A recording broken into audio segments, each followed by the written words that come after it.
Hi everyone. අද මම සාකච්ඡා කරන්නේ to නිපාතේ භාවිතා කළ ලස්සන වාක්‍ය රටාවක්.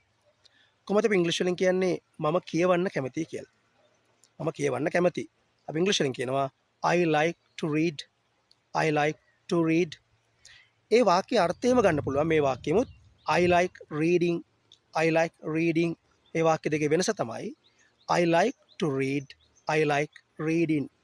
to කියන නිපාතෙත් එක්කම read කියලා ක්‍රියාපදයේ අපි භාවිතා කරා ක්‍රියා මූලය. ඒ කියන්නේ ක්‍රියාපදයේ සාමාන්‍ය ස්වභාවය.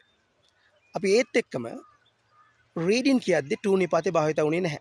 එහෙනම් I like to read, I like reading, I like to read, I like reading. to දැම්මට පස්සේ read භාවිතා කරනවා. reading නෙද්දි to නිපාතේ භාවිතා කරන්නේ නැහැ. ඒ අර්ථයම ගන්න පුළුවන් I like to enjoy, I like enjoying, I like to enjoy, I like enjoying.